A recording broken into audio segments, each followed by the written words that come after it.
I am Chinwe Odili. I am an engineer by background. In particular, I am a civil engineer, and I actually work in the offshore structures industry. So as an offshore structural engineer by background. I don't meet too many engineers that look like you. First of all, being do you find that in your industry? 100%. There are barely any males at all. Black females. Barely any black females at all. There's predominantly males within our industry. Within my office, there are only 2 females in the Perth office, and in the London office, there are only around 2 female or 3 female engineers, and the others are naval architects. So it is pretty daunting being one of the few. And why did you choose civil? Like, what drew you? So I have a fascination since I was little. I really love Legoland and building things and understanding how things work.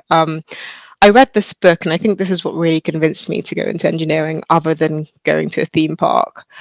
It was a book called To Engineer is Human by Henry Petrotsky, and he basically broke down the fundamental elements of what engineering is within a context of to engineer is human. I mean, everyone engineers to an extent. Engineer is actually a Latin term, and I really do think it means to solve a problem. And so I was always like a problem solver. We had family games nights.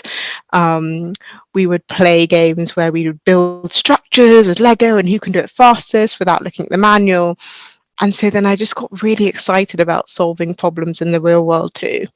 And I'm actually, in my evenings, I love to draw. I love to look at spatial awareness. And so that kind of architectural element and design element featured in my kind of mathematical abilities as well. So I thought, okay, both could actually be coincident, and that can happen in the structural industry or the engineering world. So I decided to become an engineer. So I think when you have a fascination with things like that, the immediate next thought is, okay, I need to be good at maths and physics in order to get into university to study civil engineering. Was that your path? Yes, it was slightly. And I say that, so in A levels, I did further maths, chemistry, physics, and Latin.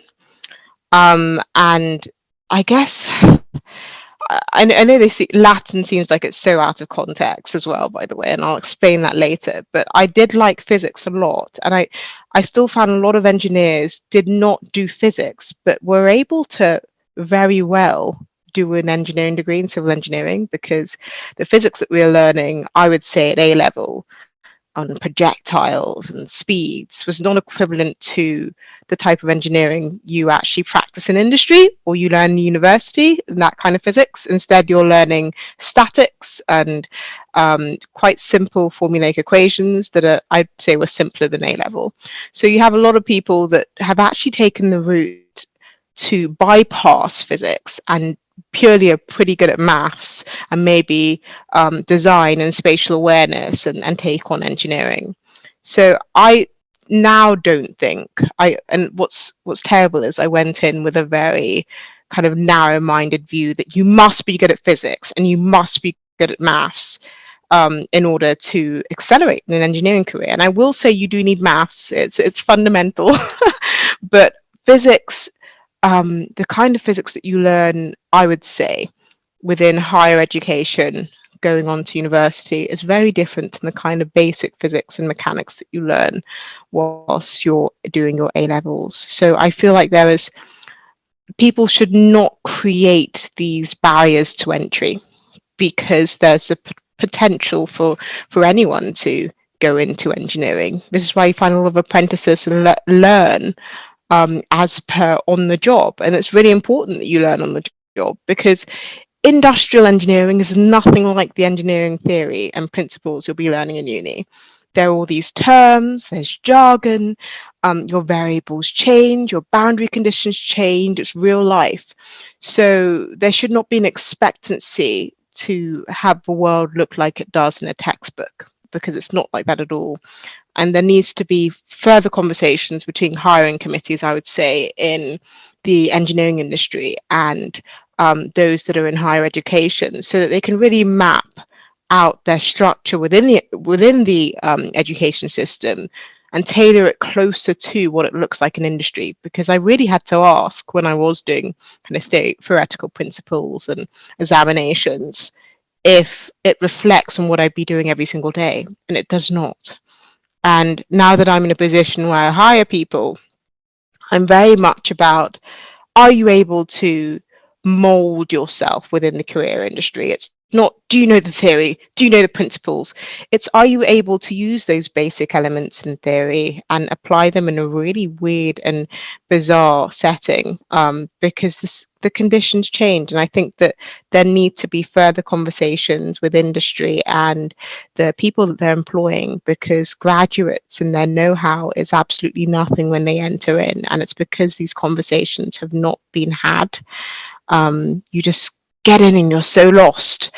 You know, these principal engineers and these project engineers and technical assurance leads and authorities will be speaking in this meeting with your client with jargon that you have absolutely no idea about.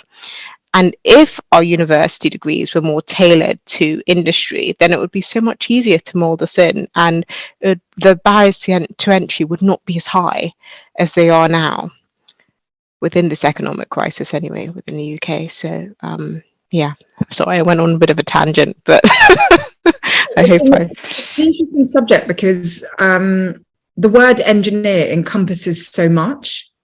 So much. I think it includes so many ideas that it's kind of off-putting, because if someone is considering a career in engineering, they kind of don't know where to start. Yeah. So maybe some people are just kind of going, there's too much to think about, I'm going to just go and do something else, you know, be an accountant or something. I don't know. Yeah, I think so as well. Yeah, I agree with that. It looks a bit scary. Yeah, from really. the outset. But like, what's your daily life like as an engineer? Like, what? So interesting that you'd ask me that. Yeah. What would it be like? So a typical day, there is no typical day. Days constantly change, especially within the offshore engineering industry. There is always some, dare I say it, some kind of storm or disaster or cyclone or some set of calculations that needs to change, or an assessment, or moving from project to project. It's highly dynamic. And I would say that, but that's not the case for every single engineering industry, you know, that you go into. Because prior to me being in the offshore industry, I would say that I was a little bored as an engineer. I was designing standard house types onshore. It was the same house every single time, same calculations, no changes. Whereas now that I've been pretty settled in the offshore industry, I can say that no 2 days are the same. One day might involve you writing up a technical report after you've done loads of assessments. Another day might be that you've got a site visit and you're actually on site, and you actually have to go and inspect the things that you designed for, which is really interesting. But one other day might look like being with the Innovate team, which is a team championed by Matt Parker, whereby we come together to talk about STEM and talk about retention engineering and visit Parliament. Like, every single day is completely dynamic, and it's what you make of it. Especially, I would say it depends more so on your resourcing team. We have a fantastic resourcing team in Kent, which means that you get the opportunity to rotate around different projects. So one project might be very tailored to lots of written work, but another project might be that you're actually doing live assessments and using really cool software. And others might just be conceptual. So you actually have to come up with a concept and just map out and start drawing. And you'll probably be in some meeting room with an old principal engineer who's trying to think about what he did in 1972 or 1982 for a platform, and is like, let's do something different. Every single day is so different and so dynamic. But I think it also depends on the scale of the project. If you're on a project that changes very quickly and has loads of mini scopes, one day might look like written work, another day might look like actually designing things for hours, and going to offices or being seconded out here to Australia. I mean, I've been to Rotterdam in the past, I've been to Berlin in the past, and now I'm here in Australia. You really do get to travel, explore, see the world, and see your structures for what they are. And it means that there's just so much potential to understand different cultures as well, because no two engineers are the same. And this is what I really want to kind of distill and enlighten people with, because there's this assumption that every engineer is probably, they have some neurological problem whereby they don't speak and they just are so cooped up in their rooms and they do maths equations and it's nothing. It's beyond that. I find that the engineers within my team especially are really unique and really diverse, and are able to take simple concepts at home that are just so fundamental and so weird and apply them in the office. And so I think every single day is very different. It could be calculation based, it could be design based, it could be a client meeting somewhere in the middle of nowhere. Or it could just be you having a nice site visit and exploring the world. So an engineer is not boring by no stretch of the imagination. So while you're describing all that, the thing that comes up in my head is confidence. It's really need a lot of confidence to do what you do. How have you dealt with your levels of confidence? Because, you know, on first impressions, you seem like a very confident woman. About your journey with that. Confidence is very hard to build, and especially within a safety-oriented industry, which means it's a very competency-based industry, and it means it takes time really to tick off a load of attributes before you can excel.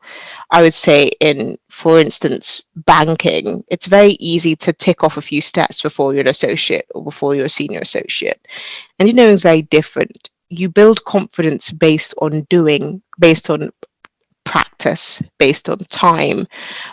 You're assured that once you've done something so many times before, it's a lot easier to apply it to new principles. I would not say I was as confident in my first year of going into engineering. The jargon's all scary. Everything is different. Anything you learned theoretically or on principle in university is now here in real life, and you have to apply it. You have to visually see things that you haven't seen before and develop a kind of confidence in a boardroom full of white, old, 60-year-old engineers, all male by practice, and be able to say, let's do this design differently, can we? I will not say that then within my first few months of being within the industry, it was easy to do so. I needed to practice, I needed to read, I needed to develop, I needed to see the same problem in different circumstances before I could make suggestions for repair options, before I could look at something differently. It takes time. Engineering is very much about time and practice, and to be honest with you, you have a lot of lives in the palm of your hands. One mistake, which is why we have safety factors, which is why we design according to standards and codes and best practice. It's because lives are at stake. We are engineering to solve one of the biggest problems of our time, which is, climate change, which means that there are a lot of lives at stake here. And so one tiny mistake could cause a fatal collapse. And so it's important for you to also, as an engineer, judge your own confidence. Sometimes step back and say, which I do regularly, I'm confident in terms of the Analysis skills I know, but there's some elements of analysis I won't know. There's some fields I will not know. And so you need to have confidence also, an independent judgment to say within a room full of people, I do not know this, but I'm able to refer you to someone who does. Um, and I feel like everyone back when you first start, you're like, that's the be all or end all because you said, no, I don't know what this is and I don't know how to approach it. But actually, you're respected more and your client respects you more and your team respects you more when not only are you able to refer to someone else because you yourself know by level of confidence this is not something you do understand. It really does take time to understand that there's some elements of knowledge that you will not have, and it's okay to say no. So I think confidence comes from years of practice. Confidence also comes from being able to say I don't understand something, and being able to, because once you only understand something, you can only understand something once. And what I mean by that is once you've understood it, you've understood it. It's a concept within your head. Once you've asked the question, it's there. So there should be no fear. There should be no fear. You should in fact have courage to say I don't know something. So the next time you do. It's as simple as that. So I would say time, confidence to say that you don't know something is what developed my confidence in a weird circular way of things. Yeah, I get what you mean. That sort of transparency to say, I don't know something, but I really want to learn. How has that been for you as a woman of color to admit that you don't know something? Because my experience has been that it's a bit scary to admit that you don't know something, because for women who are in a minority or underrepresented in some way, or for people who are underrepresented in some way, we try so hard to kind of show that even though we're underrepresented, we can do it all. Yeah. So how have you sort of navigated that? Yeah, so I would say it's been different in different office spaces. So my first office space was very challenging. It was, I was the only female on my team, and I was the only black person within that team at all, and it was in the middle of nowhere in Derby, and it meant that the educational stance from that environment was so quieted and so small. It meant that they hadn't visited other townships or neighboring townships or understood various cultural elements. So they would ask me rather inappropriate questions. And within that stance or within that environment, it was really challenging at points to say, first off, I don't know something. Yes. But I think that being in that environment enabled me to do better in my next set of environments, because I understood whereby I felt uncomfortable. I'd be able to say, okay, now I recognize that a certain question is inappropriate, and it does not make me feel comfortable. And I should be able to say in my next field of work very confidently that I just from an educational standpoint, this is not acceptable to talk about this kind of thing, and we can talk about something else. But in my first environment, I had to kind of coax my way of thinking. Is it better to, and this is the thing, you can scold someone, you can fire someone in terms of cancel culture, which is, the immediate thing that we do. But to educate someone is so much better than to just, fire someone. Yes, it's a lesson to all, but actually the greatest stance you can take in a working environment or any environment that you're in is to educate them and tell them why it's not acceptable and understand culturally why it's unacceptable. Understand the roots of a term or a word, why it can't be used, and that in itself creates room for change. So because I had been exposed to that level of kind of insecurity, and the thing is, most of the time you also need to understand that they will have a level of insecurity themselves to have approached you with that question, or to say, or to have asked, are you competent because you're female? It's actually an insecurity reflected within themselves, I believe, personally. You know, to have a builder, which I regularly did in my first firm, to have a builder call up and ask for a specification of a steel component, a lintel above a doorway, and hear a female voice and be so taken aghast and be so taken aback and ask who's the lead on the team. At first, you are dissuaded and you are disheartened, but your response should be, actually, I am competent. My educational background is as such, so I can specify this. And if your team lead allows, which he should, you should be able to continue that discourse and dynamic because you're competent to do so. So having confidence to say what you've just said, I understand that you are dissuaded, but I do have the background, I do have the education, is important. And yes, it doesn't, sometimes it cannot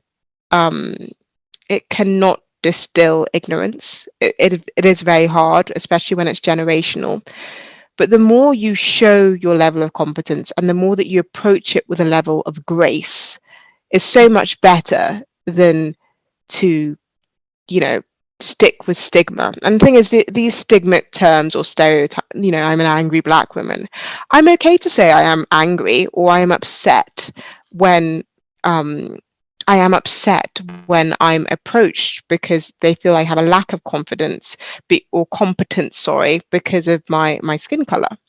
And I should be able to, in that instance, say, actually, I have the same competencies that my fellow colleague has. And if you would like to continue with this call, if you don't want to continue with this call or dialogue, I can tell you fully now that you will receive the same answer that my colleague will give you, and you will have wasted your time. It's having grace and confidence to know how far you've come, and to know very well that your educational standpoint or background is what should enable you to be able to answer these questions with authority. If you feel as though you are threatened by someone approaching you and saying that, but you're a woman of color, are you sure that you'll be able to? That in itself, I think, that insecurity has been created by constant microaggressions by society, which honestly can only be distilled by you ensuring that you have a level of confidence because of your educational background. If I allowed microaggressions all the way up from my A levels to carry on to now, I will not have achieved what I have achieved, and I will not have been able to, you know, continue with the career that I'm on. Because in my further maths class, my maths teacher actually told me, and it was, I'm still, this day and age, it just really fascinates me when I reflect on it. But he said something so bizarre in a class full of only 5 of us. He said, I heard this statistic that black people have smaller brains than white people. But obviously it's been distilled and discredited, and carried on with the rest of the lesson. And if I'd allowed that source of microaggression and that miseducation to be ingrained within my understanding, I would have left that further maths class, chosen a different discipline, and not become an engineer. Yeah. So it's a mindset. It's a mindset of confidence and assurance in the level of education you have and your abilities. Do not allow set microaggressions as well as miseducation to undermine your abilities or undermine your potential, because most of the time, it's, sadly enough, it's just they've just been miseducated. And the best you can do is say that actually you're incorrect, and raise your hand, or be like, I have to stop you there. And this, and I also feel there's a grace in the way that you say it as well. It's almost like teaching a child. You know, when I teach my nephew, or Yeah, one of my nephews. When I'm trying to engage with them and trying to help them understand, talking back is actually not right. It's not appropriate. There's a way that you can say it rather than slap them across the back in the African way. You can actually instill them with a new lesson and a new culture of learning. And they go away and they reflect on it and say, oh, actually, I understand what you've said.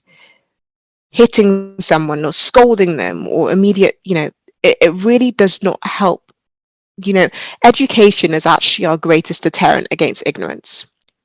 And literally, I think it's Oprah that said that. And I completely agree with it, because there's so many people that say, a brown person or black person cannot achieve this level of, seniority, or cannot achieve.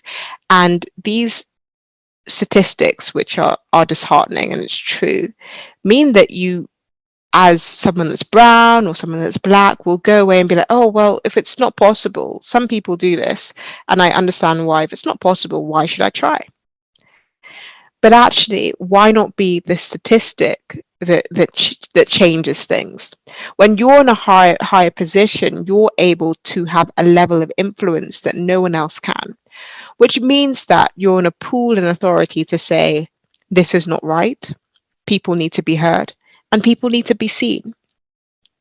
The problem is, right now we are at a disservice in that no one within that pool, especially within my career right now, no one within that pool is up in that hiring authority.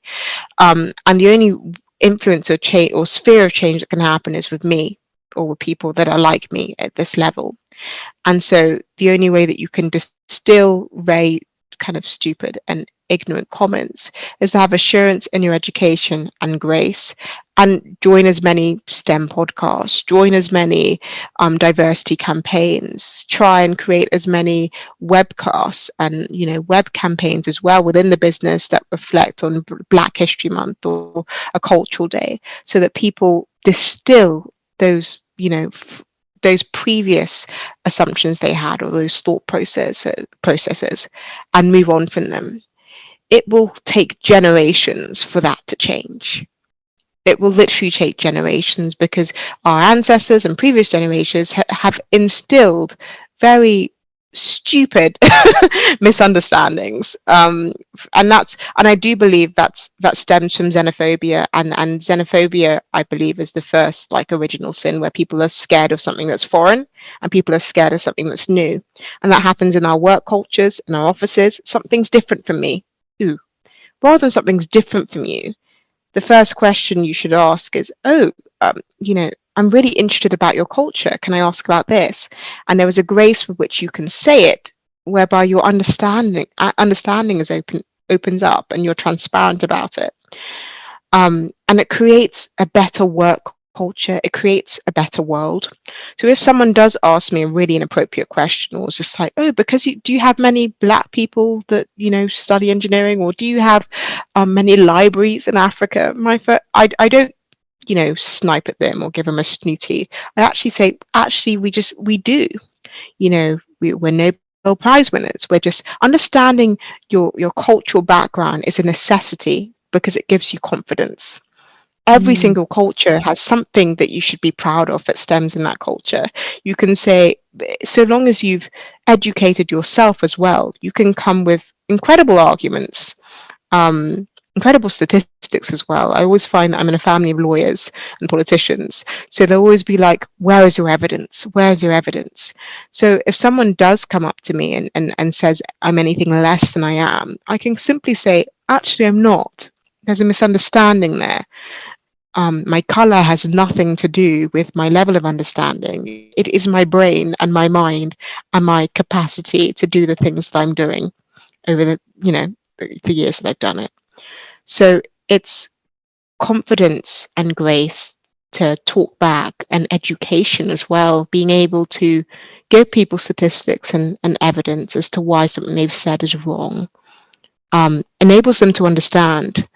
I think statistics and news and figures enables them to see that there's a gap in their understanding, and hopefully they humble themselves in the process.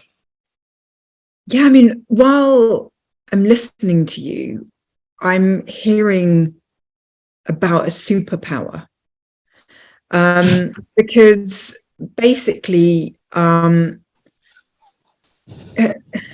what sprang to mind was this saying that I've heard, which is, instead of trying to carpet the world, just buy yourself a pair of comfortable slippers. Mm. And that just kept like that. in mind, because, you know, it sounds like on your journey, and I've experienced this too, is that you come across all sorts of people. Right? You do. And rather than going through the exhausting process of trying to change every single person's attitude, you know, trying to sort of, I don't know, like reverse people's ignorance and lack of culture, lack of open-mindedness, and all of this stuff, like, just build yourself up. And you've really done that, and you're doing that in your career. And it's just so powerful to see a woman who's like, wow, what you've just said is so close-minded. I know that I'm educated. I know that I have the right to have the authority on this subject. It's like so powerful to see, you know. Oh, thank you so much. It's taken time. It really has. It's been a grace, to be honest with you. And I think education really helps me. I do stay. I've come from a background where my father is very keen on us understanding our history and very keen on us understanding our heritage, and why it's so important. I think a lot of people just have a view that, you know, we're the developing world, or, you know, I'm a British-born Nigerian, but by background.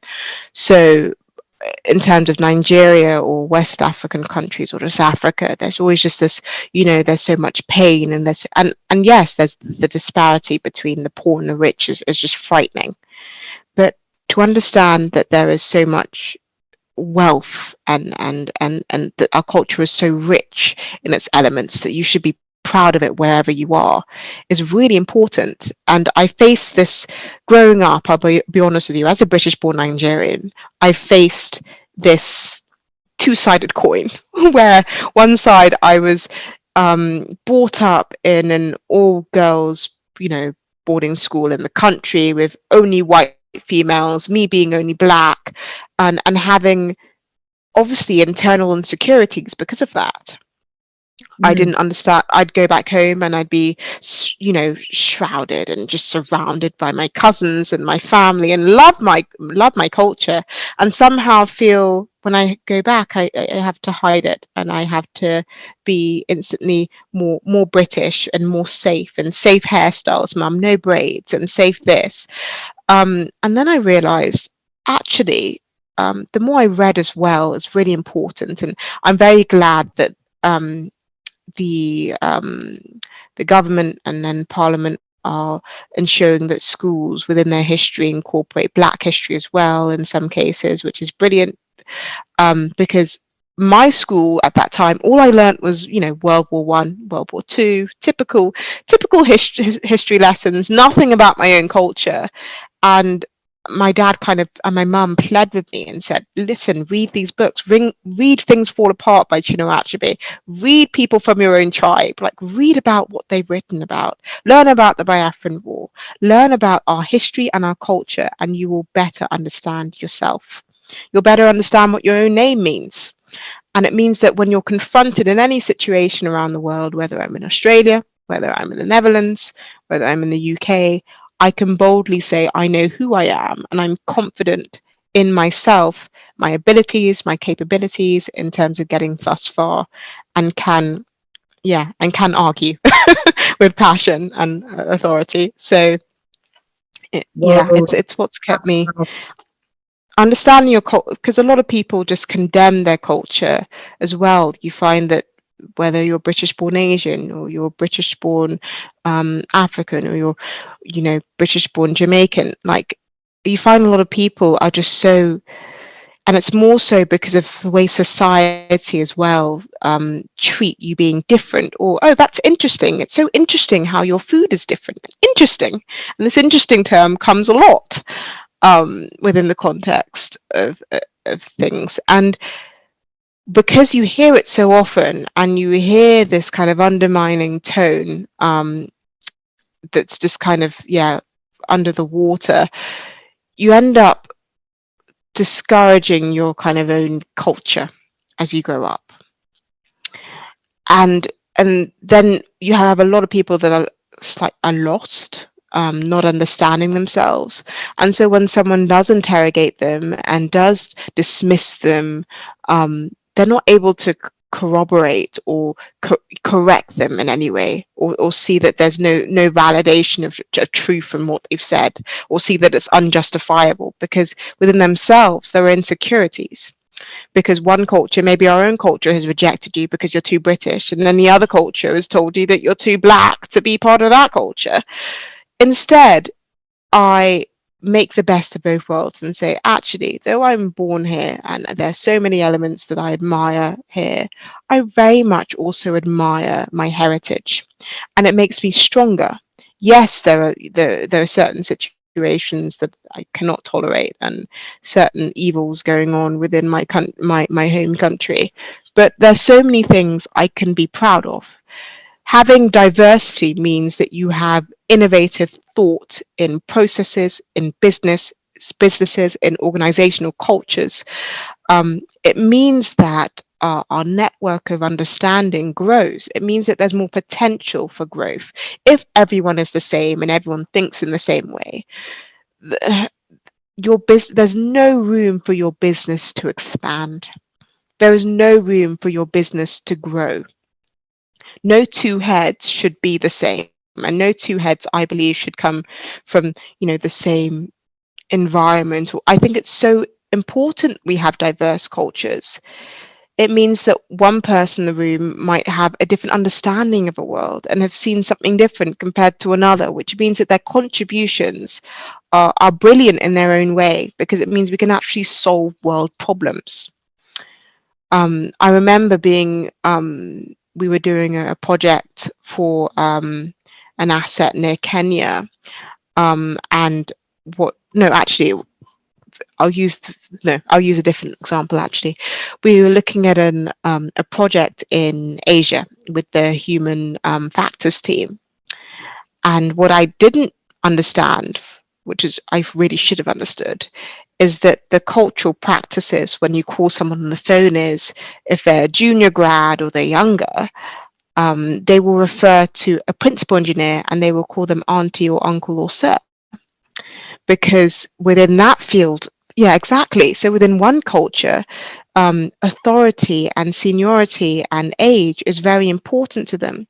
So I should, as an engineer, I should also have communicative abilities and understand that everyone is different. And so within that circumstance, I should be able to respect that situation and respect the fact that they would rather, have someone senior speak to them, or it's understanding these certain cultural nuances and being respectful about them that actually makes greater contributions and greater global organizations as well. Because if we're so stuck in our own way of thinking, there's never room to improve and there's never room to grow at all. So yeah, I think that's my answer before I go off on another tangent. You've given me so much to think about, because I actually don't know much about my heritage. And often people say, what, you don't know how to speak your mother tongue? My dad is Sri Lankan and my mum is Malaysian, and I don't know how to speak either of those languages because it was never a common language at home with English. But that's not a reason to not pick up a book and read about the countries that I'm from. But there's very much a culture that I've grown up with, which is we managed to get to the UK. We managed to escape, not oppression, but like escape a less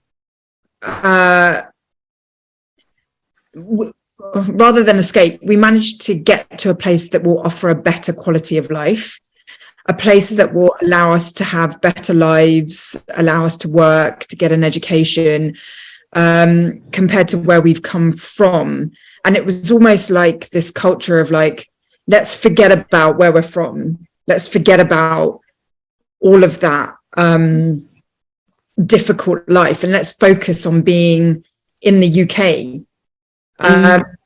And, you know, I was born in London, but I have always had a very massive missing piece to me, which is that I don't know where I'm from, because it was not encouraged that we ever revisit that.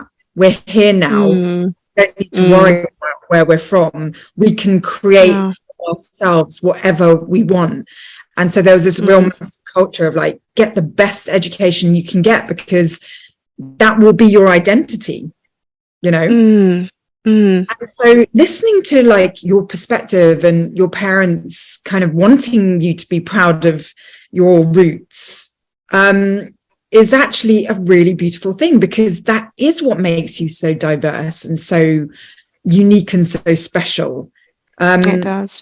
Why not be proud of that? Exactly. Genuinely, I feel like even when a movie comes out, for instance, when I divulge, I'm sorry, this is an engineering podcast, but when I watched Black Panther, the first one, I was absolutely amazed. And yes, you know, all the thematics and everything was just fantastic, and you know, they made everyone look really cool. But for me, it was just how they molded and united African countries together.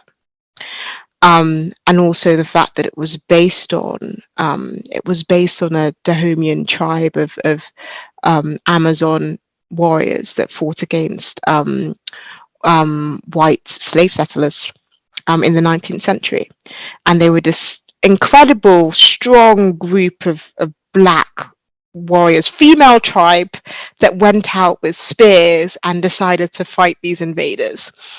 And for me, like Black Panther represented that. It showed our history very well, and a lot of people don't realize that it is based thematically on that history.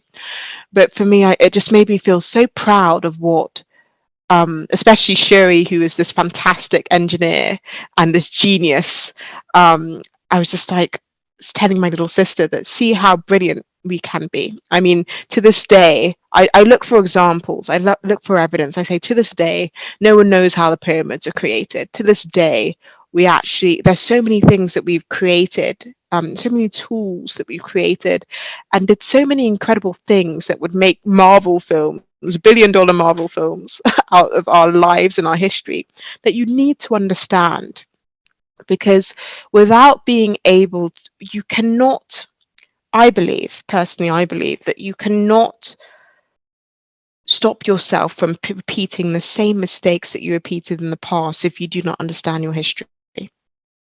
And we continue to repeat history today in cycles with Brexit and all sorts of things, with xenophobia, and because we do not learn from our history and we do not understand our history. We do not see that we're doing the same things again. And so this is why I appreciate historians and researchers and people that make films out of our history, because it gives you an appreciation of, yes, how far we've come, but also how much we're kind of, repeating or dooming ourselves by doing the same things we were doing 100 years ago. So I believe that history is so important, and understanding your own heritage as well, or your DNA or your genetic culture, just makes you understand pieces of a puzzle so much more. It makes me understand me more. I read this article that people from my tribe are supposed to be very determined and money making, and it's because they had these oracles that would tell them that these Igbo people, this is what they're like.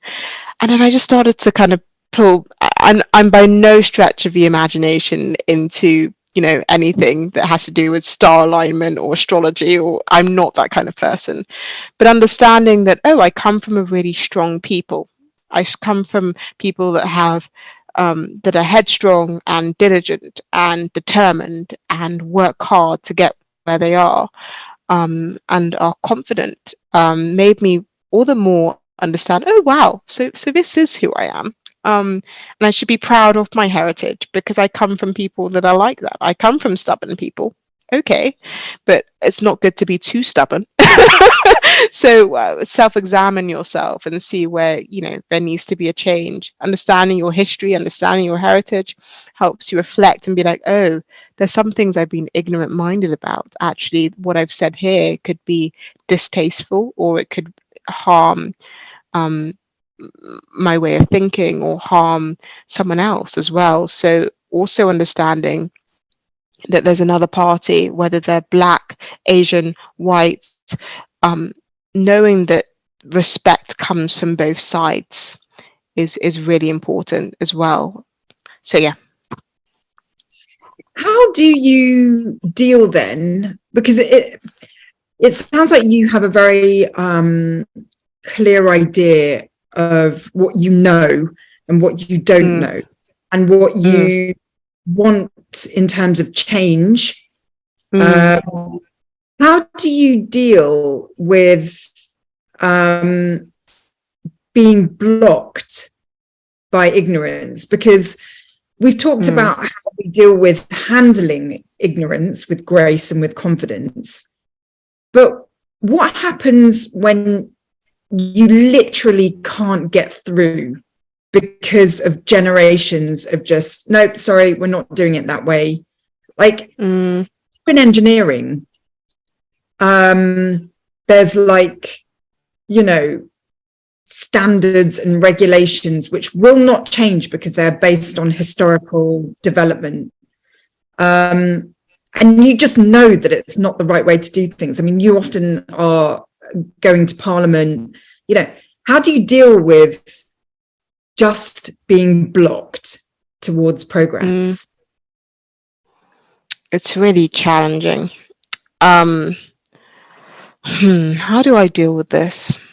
I would say I first have to think about an example where this is within my lifestyle. So probably I would say hierarchy within the organization, and it should be a flatter structure. This day and age within engineering is a problem. How do I deal with hierarchy? I would say reverse mentoring.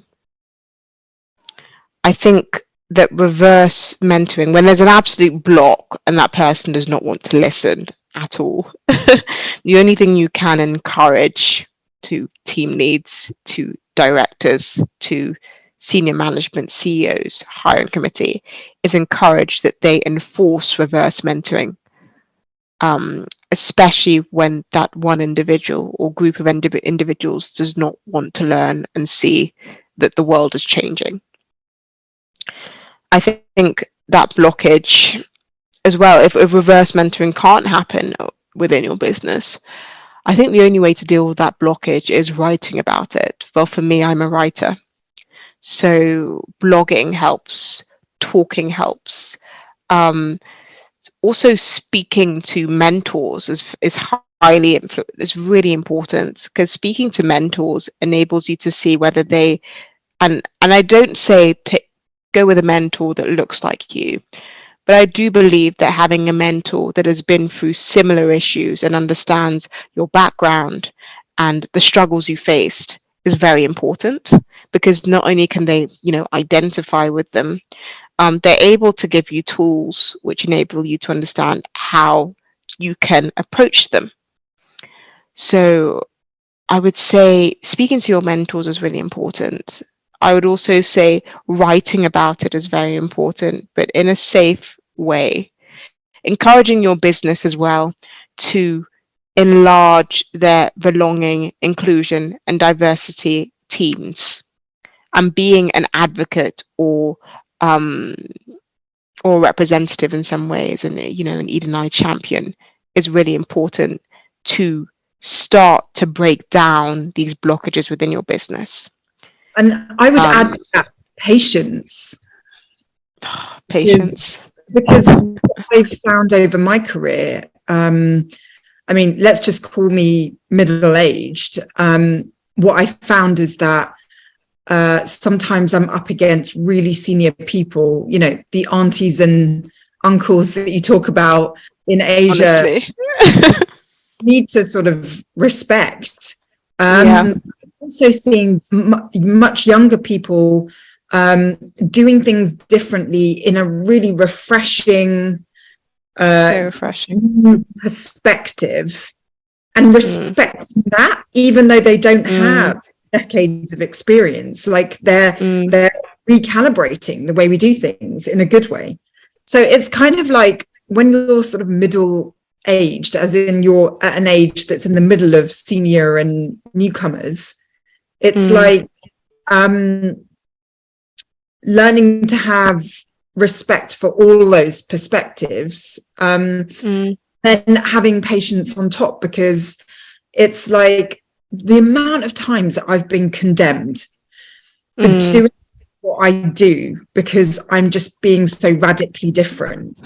I'm pushing my way through the negativity of doing something different, the resistance. Exactly. And not crumbling under that resistance. Sometimes I just have to be hard. patient. Sometimes I just patient. Gone and just said to myself, this feels right in your heart. This feels like the right thing to do, the good thing to do. So keep doing it because your intentions are pure. And just accepting that people don't get it. Yeah. It is a patience thing. And the thing is, I've learned how to be patient because not only do I have obviously sometimes a cultural gap, people might say, because I was born and raised in the UK, but also I would say just the age gap between me and obviously my father. My father was very old. And it means generationally his way of thinking is just very archaic and somewhat outdated at points. And I found that in those situations, the best way is to find a means of communication. We, as a society now, are wedded to our phones. My dad will not understand media no matter how many times I try and drum that into him. So the best way is to literally draft up a piece of paper and talk to him manually and just show him why something is wrong, or literally on the most basic and in the simplest way I possibly can.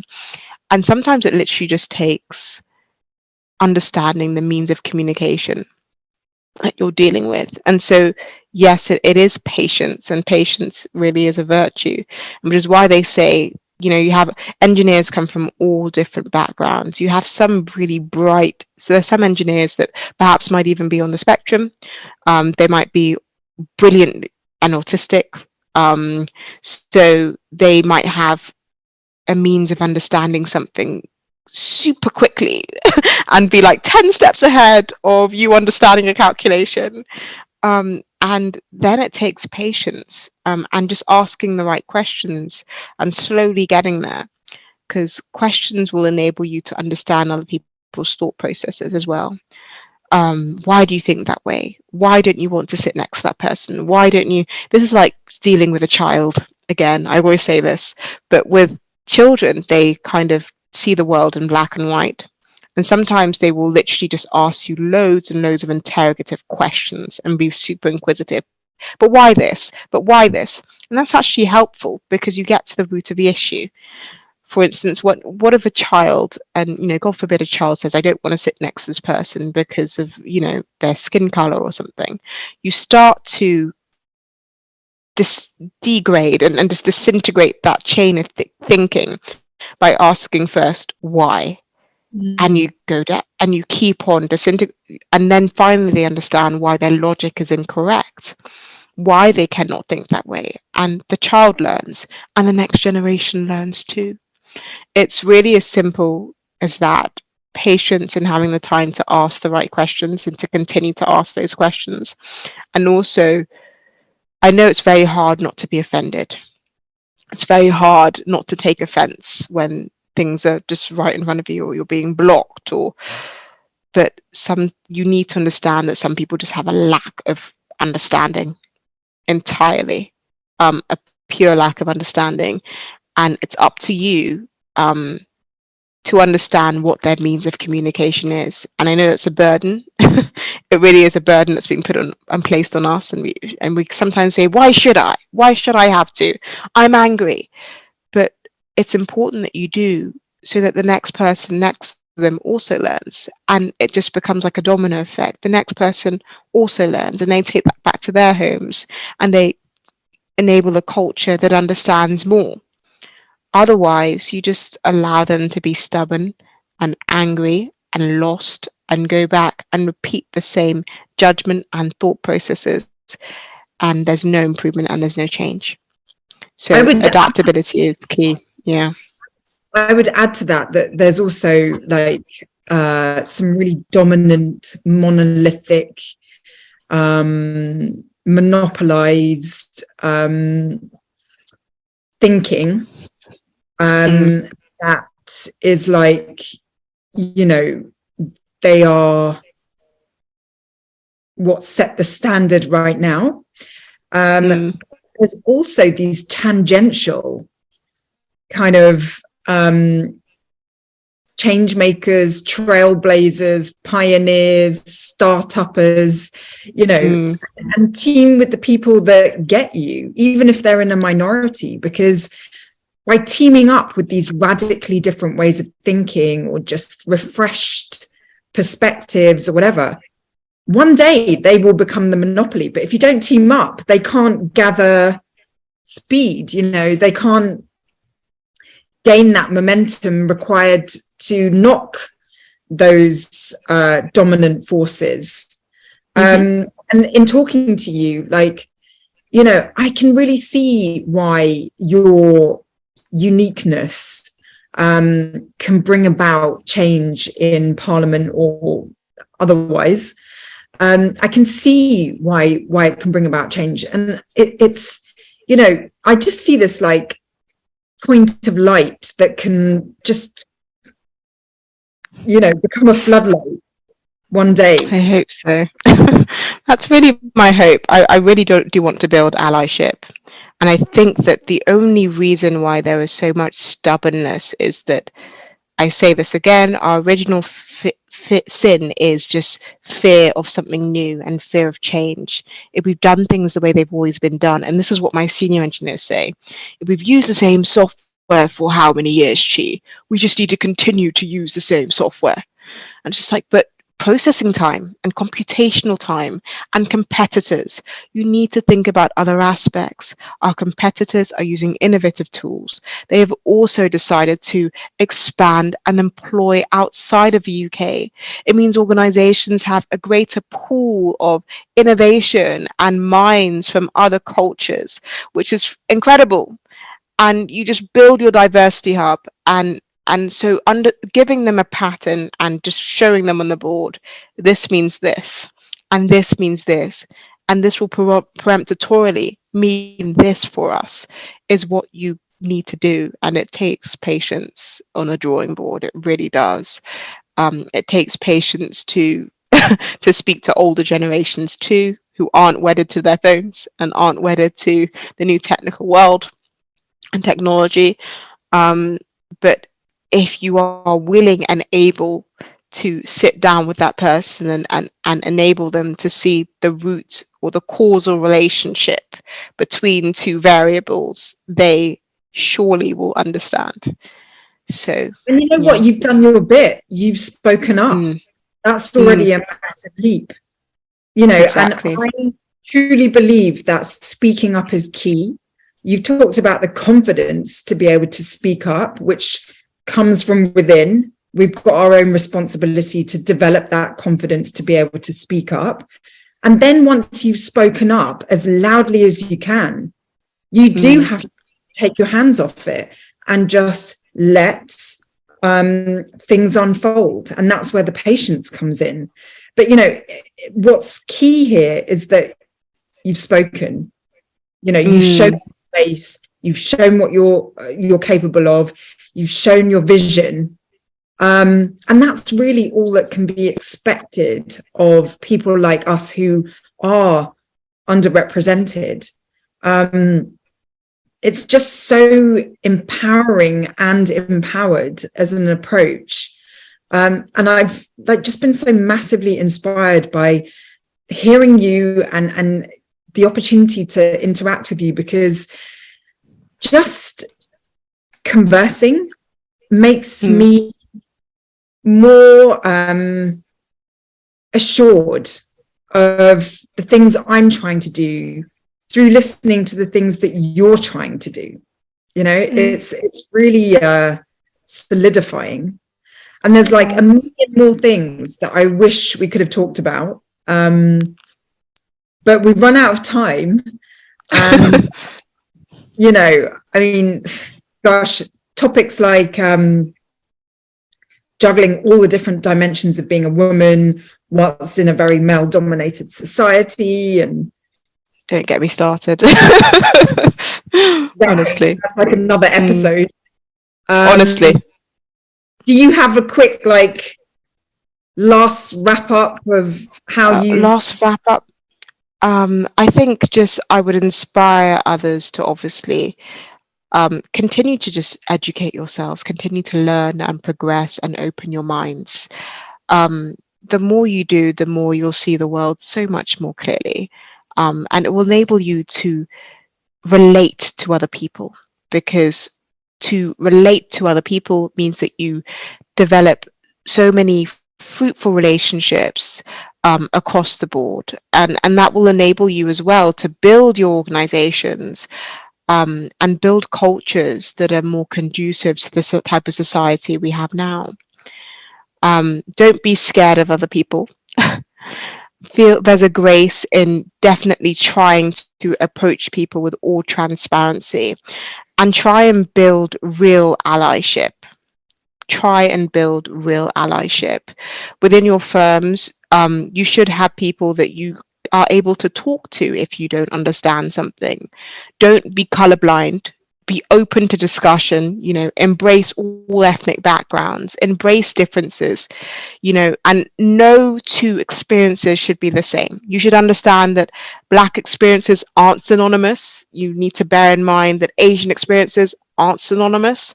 That Black women, Black disabled, Black men, they're all subject to different microaggressions. And so accept feedback and create an open place of trust, and just and create a space to be available and listen to in and out of your offices, whether it's a coffee with your colleagues. 15 minutes of your day in payable hours is nothing. It's really nothing to sit down and better understand the world. So just recognize and celebrate, and just do everything you can to just eradicate discrimination and bias. Bring voices to the table, host workshops if you can, and reach out to me if you want to. I'm happy to speak. And I just want to take the moment also to thank Innovate, because I've spoken to a group of people that are just fantastic over the last 2 years. Culturally diverse, open-minded, intelligent, wise people. And we're also young, which is incredible, who are just able to offer so many viewpoints and reading sources, and they're still doing so much beyond what I'm doing. Trust me, my teammates are just incredible. So, yep, that's all I've got to say. And good luck. It's a crazy world out there. Well, you know what? You are absolutely magnificent. There's so much more to learn about what you're doing, and what you're pushing for in terms of change and progress and all of that. And we probably haven't even scratched the surface, but your magnificence has really shined through.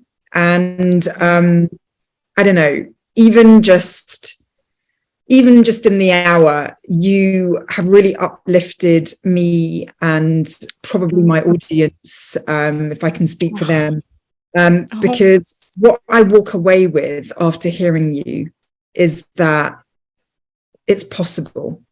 Change is possible, progress is possible, and it's all down to harnessing the power within ourselves to do good for the world. Exactly.